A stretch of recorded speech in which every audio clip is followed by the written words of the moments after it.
Hello दोस्तों, स्वागत है आप सभी का हमारे YouTube चैनल गुरु दीक्षा स्टडीज पर। पिछले वीडियो में हमने माध्य ज्ञात करने की प्रत्यक्ष विधि सीखी थी। आज हम इस वीडियो के माध्यम से माध्य ज्ञात करने की दो विधियों पे बात करेंगे। पहली विधि होगी कल्पित माध्य विधि।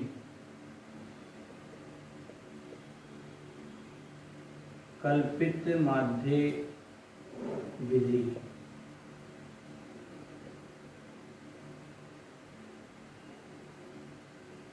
और दूसरी विधि होगी पद विचलन विधि, जो इसके आगे हम बात करेंगे। दोस्तों, दोनों ही विधियां बहुत सिंपल हैं,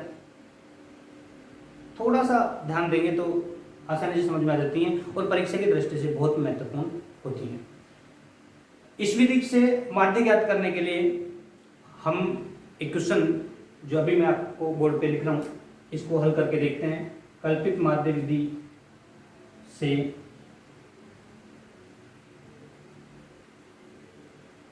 माध्य ज्ञात करना। दोस्तों, ये काम हो गया हमारा। क्वेश्चन है निम्न बारंबारता बंटन का माध्य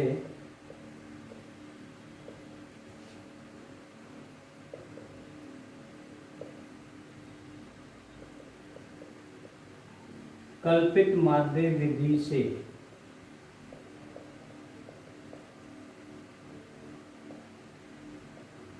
ज्ञात करो। दोस्तों, ये है क्वेश्चन। निम्न बारंबारता बंटन का माध्य ज्ञात करना है और वो कौन सी विधि से ज्ञात करना है? कल्पित माध्य विधि से ज्ञात करना है। ये ध्यान रखना। इससे पहले जो हम ज्ञात कर चुके, सीख चुके पिछले वीडियो में, वो थी प्रत्यक्ष विधि। अब इस विधि के द्वारा हम कौन सा है वो बारंबारता बंटन, वो मैं नीचे सारणी बना करके आप लोगों को बता रहा हूँ। क्वेश्चन पेपर में आपकी जो सारणी आएगी, टेबल आएगी, वो है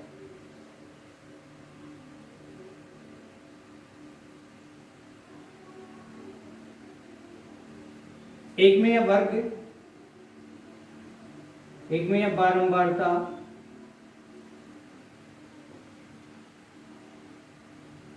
जिसको अपन एफ भी बोलते हैं, यानी एफ आई। वर्ग में जो दिया हुआ है वो है 0 से 10, 10 से 20, 20 से 30, 30 से 40, 40 से 50। ये आपके वर्ग का मान हो गया। और बारंबारता में है 7, 10, 15, 8, 10, 7, 10, 15, 8, 10। दोस्तों, ये हो अगर सवाल क्वेश्चन पेपर में आए, आपको हल करने के लिए कहा जाए, तो कैसे हल करें कल्पित माध्य विधि द्वारा, तो उसके लिए हम एक ऊर्ध्वाधर टेबल का निर्माण करेंगे, बनाएंगे। तो खड़ी टेबल के रूप में दो कॉलम तो अपन इसमें से टीप के लिख देंगे। वर्ग बारंबारता, जिसको एफ आई बोल रहे हैं अपन,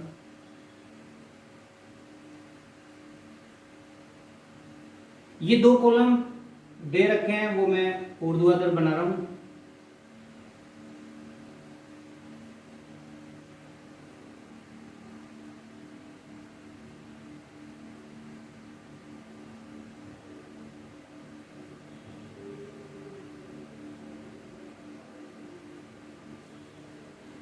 बारंबारता का मान है 7, 10, 15, 8, 10। दोस्तों, मैंने यहां से इस क्षैतिज सारणी को क्वेश्चन से हल करते समय ऊर्ध्वाधर बनाया है। अब हमें अपनी तरफ से क्या बनाना है, उसके लिए पहला जो कॉलम हमको बनाना है वो है एक्स आई, और प्रत्यक्ष विधि में भी आपने देखा हो वर्ग के मान से एक्स आई का मान निकालते हैं।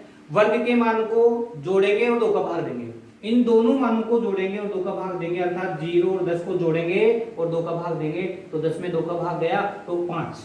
तो इस तरह से इसका मान आएगा 5, अर्थात 0 + 10/2 बराबर 5।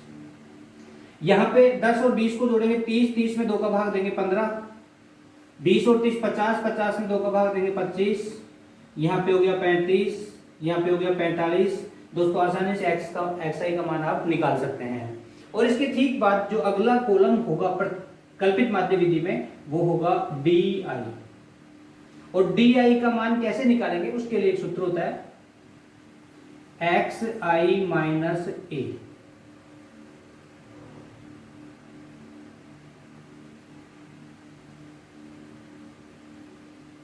दोस्तों ये xi माइनस a में xi तो आपको पता है ये वाला मान, और a यहां कल्पित माध्य है जो हमको कल्पना करके मानना पड़ेगा, अर्थात xi के कॉलम में से ही मध्य का पद मानना पड़ेगा।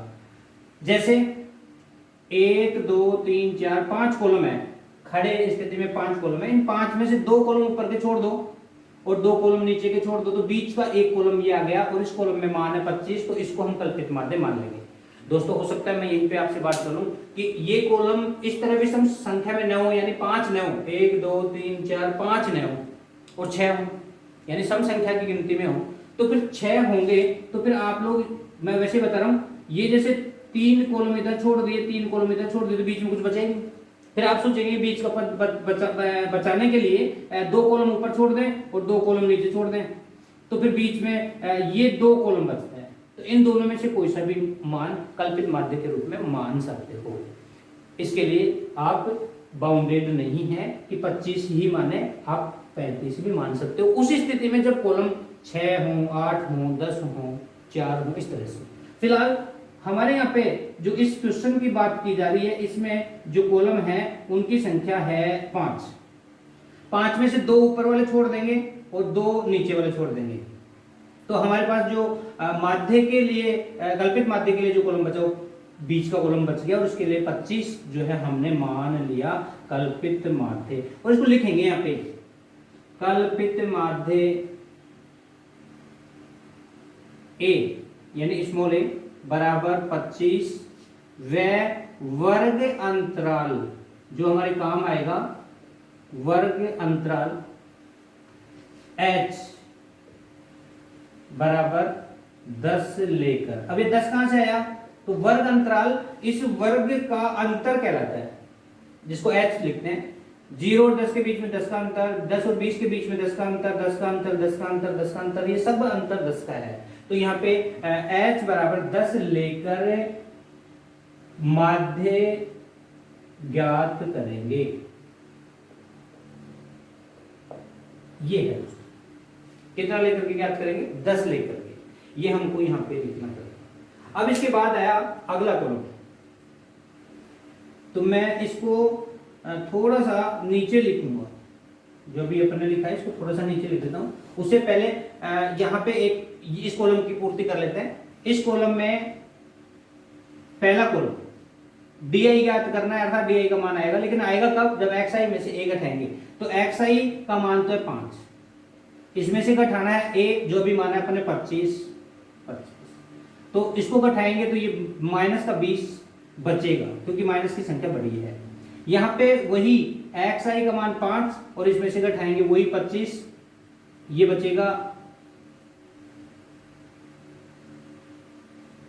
15 है। यहाँ 15 में से 25 गए तो 10, ये माइनस के 10 बचेंगे। यहाँ xi का मान 25 है और इसमें से 25 घटाएंगे तो 0 बचेगा। यहाँ 35 है xi का मान, मैं यहाँ से देख रहा हूँ, यहाँ पे a का मान वही 25 है और ये बच जाएगा 10, प्लस का बचेगा क्योंकि अब की बार 35 25 से ज्यादा है जो प्लस के हैं। और इसके बाद 45 में से a का मान 25 घटाएंगे तो 20 बचेंगे। दोस्तों आप देख सकते हो बहुत साधारण कैलकुलेशन है और d का मान आ गया, ये सब d का मान है। अब इसके बाद एक कॉलम है FI DI, अर्थात इन दोनों को गुणा करना है।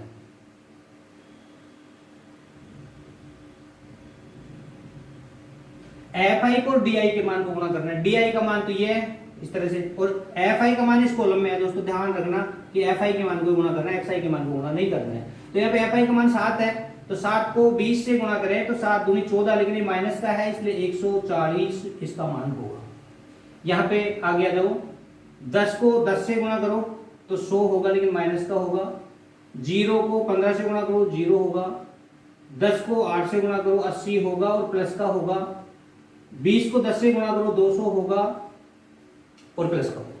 अब दोस्तों इनको जोड़ना है, तो जोड़ने के लिए इस स्थिति को हम कहेंगे sigma F I D I, और इसका मान होगा माइनस माइनस के जोड़ेंगे, ये दोनों माइनस हैं तो ये हो गए 240, तो माइनस के तो 240, और इसमें जोड़ेंगे, क्या जोड़ेंगे 80 और 200, जोड़ने पर 280 हो गए, तो ये प्लस के 280 इसमें जोड़ेंगे और ये मान हो जाएगा जोड़ने पर 240, तो माइनस के 280 प्लस के, तो प्लस के ज्यादा है 40, इसलिए ये मान होगा 40, वो भी प्लस के, तो इसका जो मान आया वो है 40।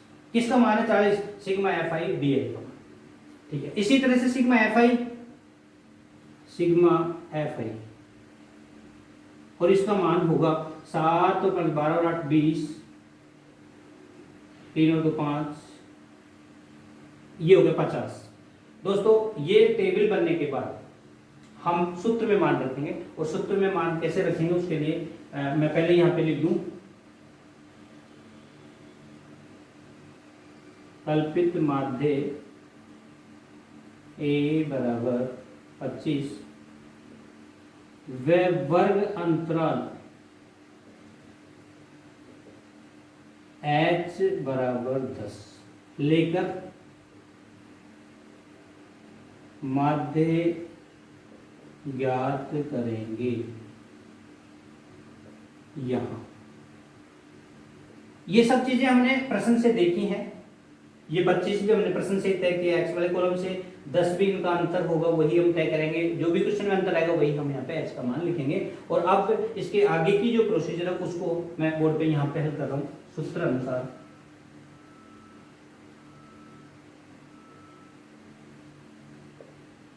सूत्र अनुसार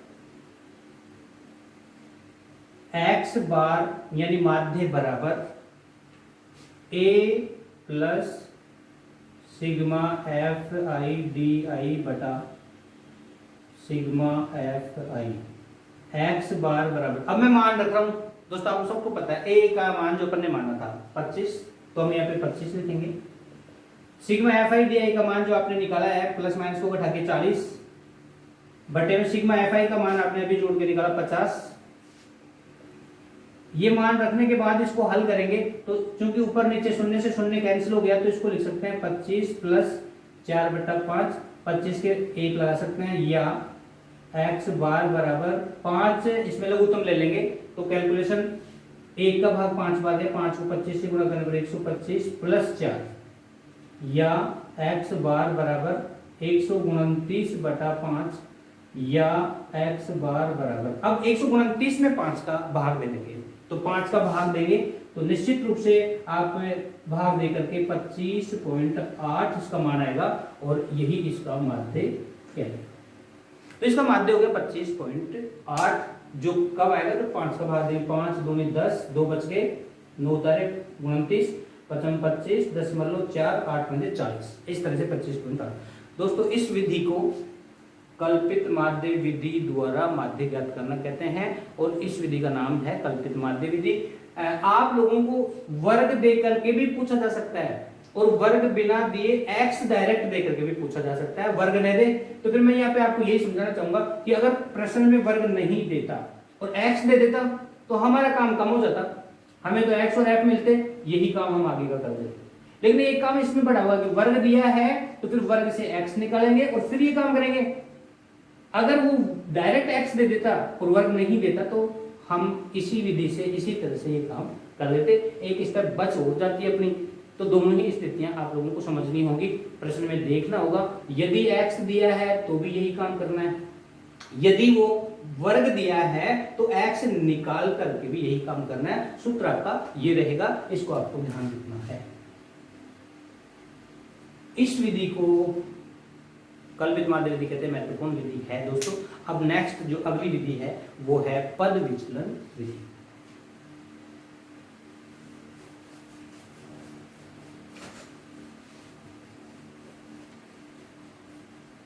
दोस्तों मान लीजिए क्वेश्चन यही है और इस क्वेश्चन के लिए वो ये कह देता कि आपको निम्न बारंबारता बंटन का माध्य ज्ञात करना है, लेकिन किस विधि से? कल्पित माध्य विधि से नहीं, पद विचलन विधि से। तो शायद वो यहां पे बदलता,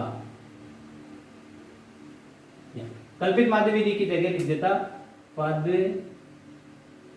विचलन विधि से ज्ञात करो। तो दोस्तों अब विधि बदल गई है, पद विचलन विधि से ज्ञात करना है। तो हमको ये जो टेबल दे रखी है, ये क्षैतिज स्थिति में इसको ऊर्ध्वाधर बनाना पड़ेगा, जैसा अभी पिछले क्वेश्चन में हमने बनाया था। अब इसको मैं ऊर्ध्वाधर बना रहा हूं तो 2 कॉलम देख के बना रहा हूं। वर्ग बारंबारता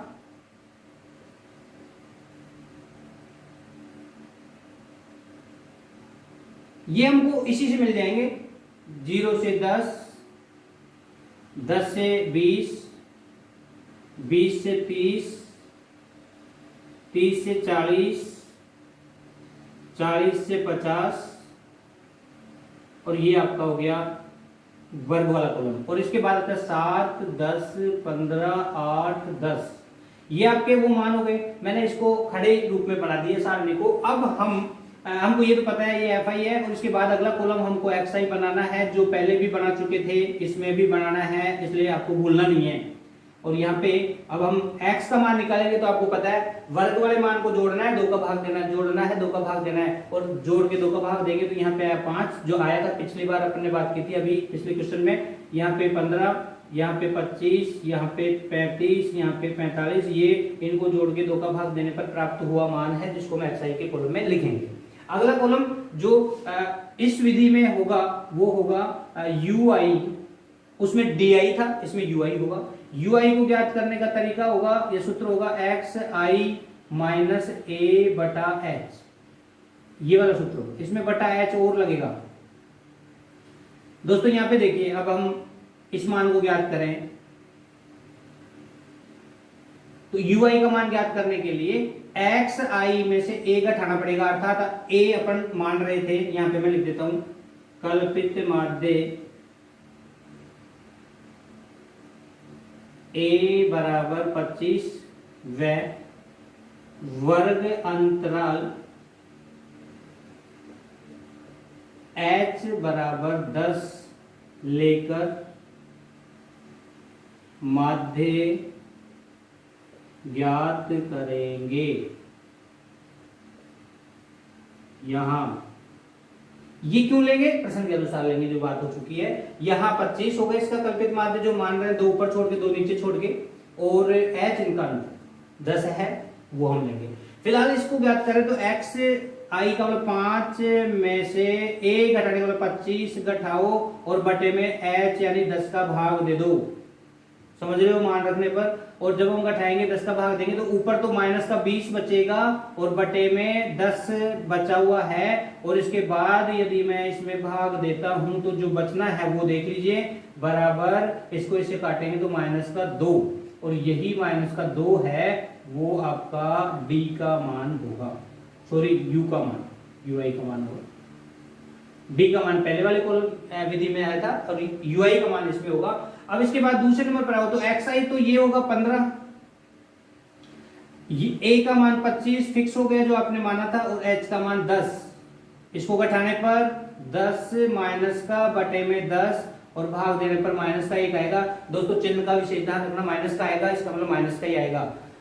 यहां 25 में से घटाना है 25 बटे में 10, बचेगा 0 बटा 10, 0 में किसी भी संख्या का भाग देंगे तो दोस्तों 0 आएगा। इसके बाद 35 में मान रख रहा हूं एक्स आई का, माइनस 25 बटे में 10, अब जब प्लस का 10 बचेगा और बटे में भी 10 है तो 1 आएगा, लेकिन प्लस का आएगा। यहां 45 माइनस 25 बटा 10 हो जाएगा मान रखने पर, और ये हो गया 20 बटा 10 और भाग देने पर आएगा 2। दोस्तों मैंने सूत्र में मान रख करके यू आई का मान ज्ञात कर लिया, और अगला कॉलम होगा एफ आई यू आई।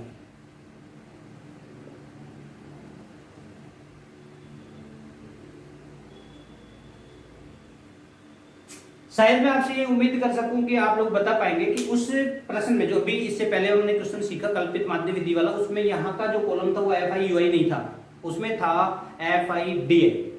तो उसमें एफ आई के मान को और डी आई के मान को गुणा करके हमने ज्ञात किया था इसका मान। यहाँ पे एफ आई यू आई है तो सिंपल सी बात है, एफ आई के मान को और यू आई के मान को गुणा करके इस कॉलम का मान निकाल लेंगे। एफ आई का मान तो ये रहा बारंबारता, और यू आई का मान अभी अपन ने ज्ञात किया लास्ट वाला, इसको गुणा करेंगे तो देखिए यहाँ पे माइनस का 2 7 से गुणा होगा तो 7 दूनी 14 आएगा जो माइनस का आएगा। 10 को 1 से गुणा करेंगे तो माइनस का 10 आएगा।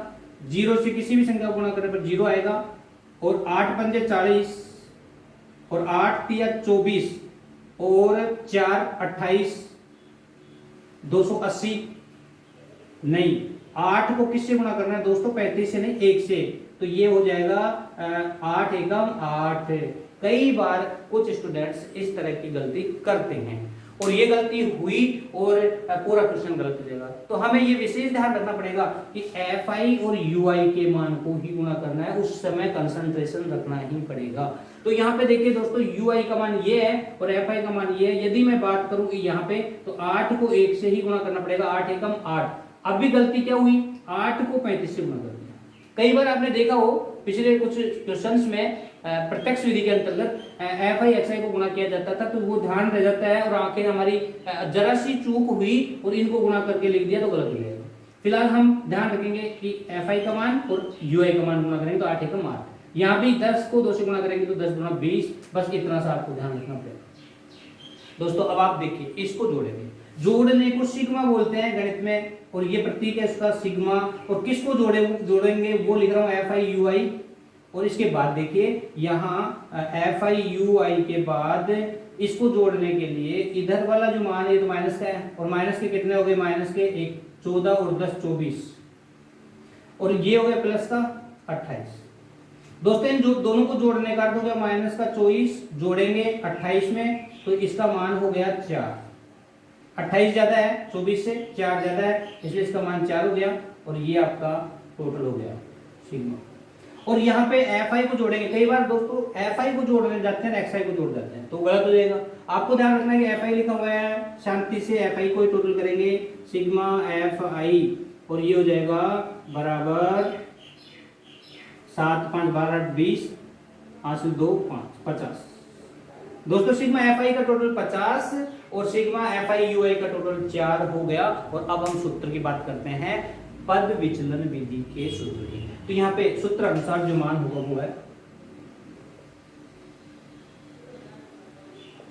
मैं इनको मिटा रहा हूं दोस्तों, ये आपने देख लिया, ये जगह हमारे काम आ जाएगी। यह सूत्र अनुसार x बार बराबर a plus sigma F I U I बटा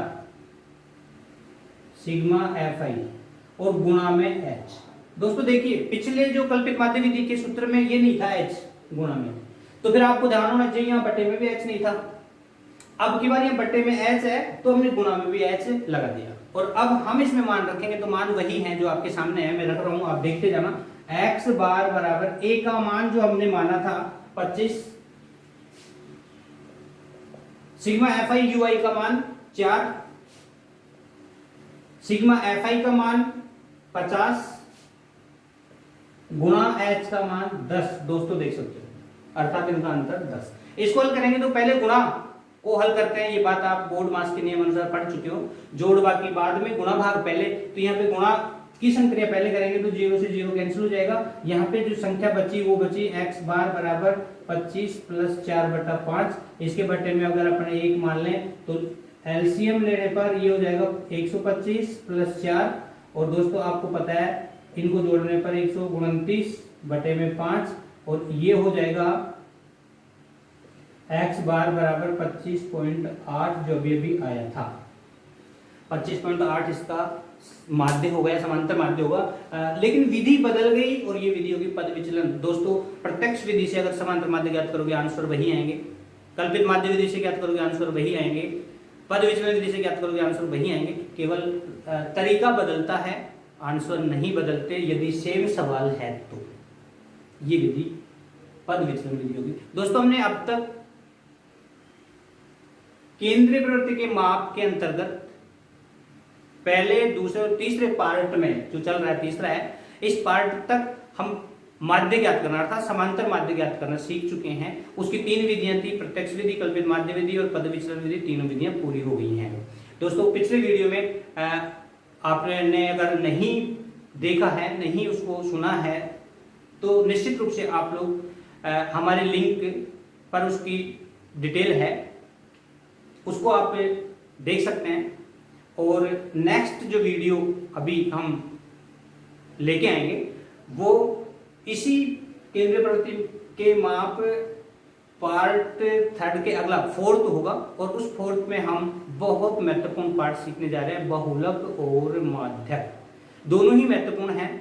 दोनों में से एक एग्जाम में डेफिनेट आता है क्योंकि ये अथवा का क्वेश्चन होता है और आपको वो जरूर देखना चाहिए। हमारे ये वीडियो समझ में आते हों, यदि आपको हमारा एक काम अगर आपको समझ में आता हो तो निश्चित रूप से हमारे वीडियो को सब्सक्राइब करें और अगले वीडियो को सबसे पहले देखने के लिए सबसे पहले सब्सक्राइब करें और वीडियो देखें। धन्यवाद।